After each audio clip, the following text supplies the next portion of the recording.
আমন্ত্রণ আরো একবার মোহনা সংবাদে।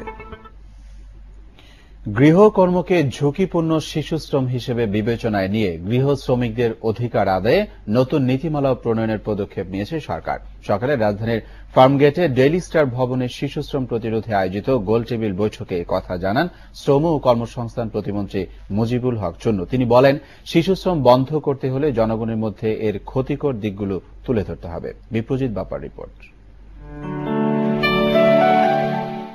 কতজন শিশু শ্রমে নিয়োজিত এর সংখ্যা নির্ণয়ে সবশেষ জরিপটি করা হয়েছিল 2003 সালে।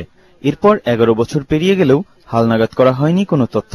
পূর্বের সে পরিসংখ্যান অনুযায়ী দেশে 32 লাখ শিশু শ্রমিক রয়েছে, যার 13 লাখ নিয়োজিত ঝুঁকিপূর্ণ শ্রমে। ঘরের কাজে নিয়োজিত শিশুরা এ জরিপের অন্তর্ভুক্ত না হলেও 2010 সালে ইউনিসেফের জরিপের তথ্য এদের সংখ্যা 4,21,000। শ্রম প্রতিমন্ত্রী মুজিবুল হক চুন্নু জানান, শিশুশ্রম প্রতিরোধে তার সরকার কার্যকর পদক্ষেপ নিচ্ছে। আমার ধারণা যে গৃহকর্মীদের আইনটাও নীতিমালাটা পাস করতে পারবে। গার্মেন্টসে কিন্তু শিশু শ্রম এখন নাই। গার্মেন্টসের এখানে এত বড় একটা সেক্টর, এইটার তো আমরা সরাতে পারছি।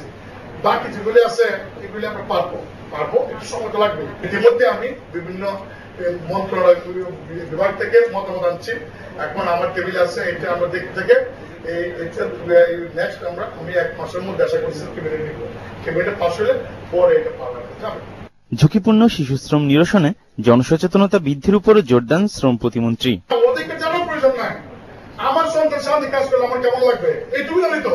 মানব অধিকার, শিশু নিরসন, ঝুঁকিপূর্ণ শিশু শ্রম নিরসন প্রকল্প বাদ দেওয়া, নিজের ঘরের জন্য আগে নিরসন করি না, আর বড়টা করবো না পরে ঘরে নিরসন করি। সেমিনারে শিশু অধিকার নিয়ে কাজ করা এনজিওগুলোকে একটি কাঠামোর অন্তর্ভুক্ত করে জবাবদিহিতামূলক নীতিমালা প্রণয়নের উপর জোর দেন বক্তারা।